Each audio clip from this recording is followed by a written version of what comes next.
ଆଉ ନାହାନ୍ତି ଚଳିତ ଚଳଚ୍ଚିତ୍ର ଜଗତର ଯେ ଓଡ଼ିଶାର ସୁପ୍ରସିଦ୍ଧ ସଙ୍ଗୀତ ଗୀତିକାର ହ୍ୟୁମାନ ସାଗରଙ୍କ ଗତକାଲି 9ଟା ସମୟରେ ପରଲୋକ ହୋଇଯାଇଥିବା ବେଳେ ଆମେ ତାଙ୍କର ପୈତୃକ ଘରେ ଅଛୁ। ମୁଁ କ୍ୟାମେରା ପର୍ସନକୁ ଦେଖେଇବି, ସେ ତାଙ୍କ ଘର ଦେଖେଇବି। ଏ ହେଉଛି ତାଙ୍କ ପୈତୃକ ଘର, ବଲାଙ୍ଗୀର ଜିଲ୍ଲା ସଇଁତଳା ବ୍ଲକ ଡ୍ୟାଙ୍ଗ ପଞ୍ଚାୟତ ଏବଂ ତାଙ୍କର ସମ୍ପର୍କୀୟ ମାନେ ଅଛନ୍ତି। ଯେହେତୁ ଖୁବ୍ କମ୍ ବୟସରେ, ମାତ୍ର 36 ବୟସରେ ତାଙ୍କର ପରଲୋକ ହୋଇଯାଇଥିବା ବେଳେ ପରିବାର ବର୍ଗ ସହ ଅଛୁ। ଆସନ୍ତୁ ଆମେ ସିଧାସଳଖ ପ୍ରତିକ୍ରିୟା ନେବା କେଉଁଭଳି ଜଣେ ଗ୍ରାମାଞ୍ଚଳ ଯୁବକ ଆଜି ସାରା ରାଜ୍ୟରେ, ସାରା ଦେଶରେ ନାଁ କରିଥିଲେ। ତାଙ୍କ କଣ୍ଠର ଜାଦୁଘରୀରେ ସେ ନାଁ କରିଥିଲେ। ଆସନ୍ତୁ ଆମ ସହିତ ତାଙ୍କ ପରିବାର ଲୋକ ଅଛନ୍ତି, ଆମେ ସିଧାସଳଖ ପ୍ରତିକ୍ରିୟା ନେବା ଏବଂ ଆପଣଙ୍କୁ ମୁଁ ଦୃଶ୍ୟ ଦେଖେଇବି। ଏ ହେଉଛି ତାଙ୍କ ଘର, ଏ ହେଉଛି ତାଙ୍କର ପୈତୃକ ଘର, ଏଇଠି ହିଁ ତାଙ୍କର ଜନ୍ମ ହୋଇଥିଲା ଏବଂ ତାଙ୍କର ସମ୍ପର୍କୀୟ ମାନେ ଅଛନ୍ତି। ଆମେ ସିଧାସଳଖ ପ୍ରତିକ୍ରିୟା ନେବା। ଯେହେତୁ ଗୋଟିଏ ଜେଙ୍ଗ ବୋଲି ଗୋଟିଏ ଛୋଟିଆ ଗାଁରୁ ଜଣେ ଯୁବକ ଆଜି ଓଡ଼ିଶାରେ ସୁପରିଚିତ ଗୀତିକାର ଭାବେ ନାଁ ଅର୍ଜନ କରିଥିଲେ। ଖୁବ୍ କମ୍ ବୟସରେ ତାଙ୍କର ବେଶ ନାଁ ଅର୍ଜନ କରିଥିଲେ। ଆମ ସହିତ ତାଙ୍କର ସମ୍ପର୍କୀୟ ଅଛନ୍ତି, ଆମେ ସିଧାସଳଖ ପ୍ରତିକ୍ରିୟା ନେବା। ହ୍ୟୁମାନ ସାଗର କରାଯିଲେ କେନ୍ତା କାଣା ଥିଲା ତାଙ୍କ ଜୀବନରୁ, ଆଉ ଏତେ କମ୍ ବୟସରେ ଯେହେତୁ ସେ ଓଡ଼ିଶାରେ ଗୋଟେ ସୁପରିଚିତ କଣ୍ଠଶିଳ୍ପୀ ହିସାବରେ ନାଁ କରିଥିଲେ। ସାର୍ କାଣା କହିବେ?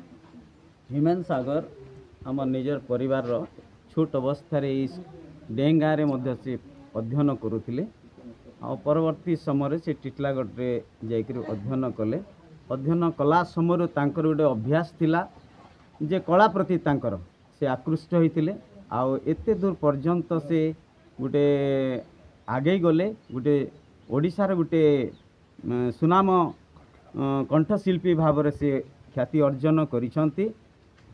তাহা কেবল ওড়িশার নয়, ইন্ডিয়ার भारत वर्षर मध्य तांकर नाम रही जाइए। तांकर गीत लोक मैंने शुणुंट एते सुंदर तांकर कंठ थिला। यह ईश्वरंकर गोटे दान थिला तांकर। आ ई प्रकार समस्त को मिले ना, किंतु जहाँ प्रति ईश्वर दया करती, अनुग्रह करती, से प्रकार स्वर से प्राप्त हो जग अनेक लोक स्वर द्वारा गीत शुणी था।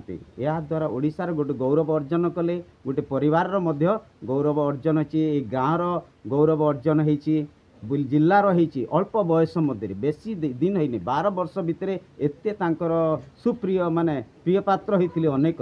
एवं युवक समाज रे तांको लोक माने सदा सर्वदा स्मरण करेंगे तांकर गीत शुणिक। आते शीघ्र तांको भूली पारे ना, तांकर गीत रे एते माने आकर्षणीय थिला।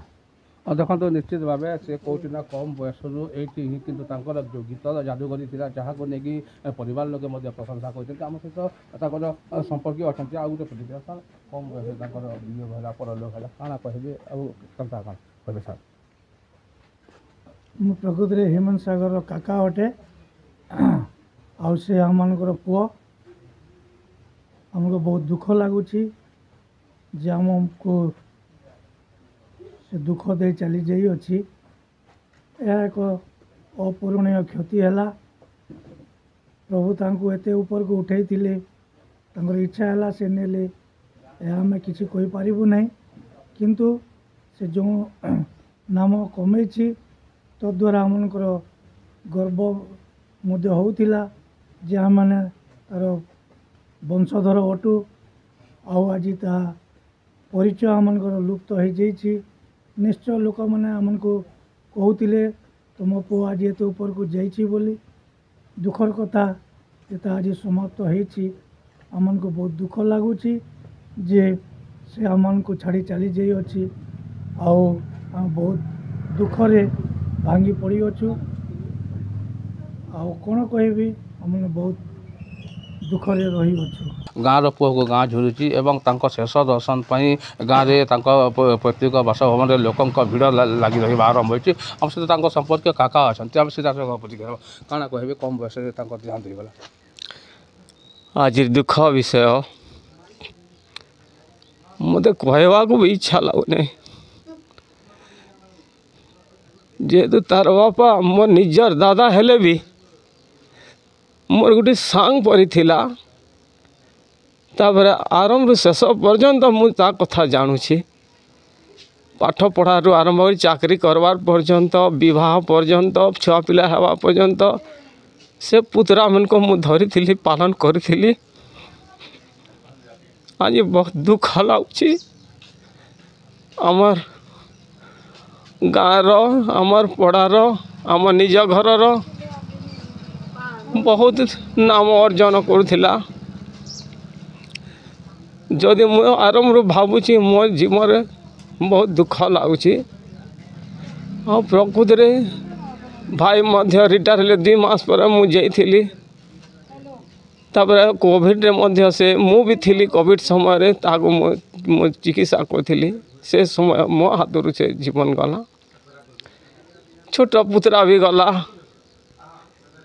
एबे बड़ पुतरा थिला से भी गला आम ये परिवार रे आम भारी दुख रे अच्छु आओ मते कहवा को भी बल लागू नहीं जेहेतु मो हाथ रे सब से मान को मो पालन कर परंतु निश्चित भाव कौटी ना कौटी परिवार पूर्वर तांकर बापा देहांत होता देहांत हो परिवार जेहेतु आम जो प्रतिष्ठा गाँव में हो कौटी ना कौटी परिवार दुख सह भांगी पड़ती जो डेंग जन्ममाटी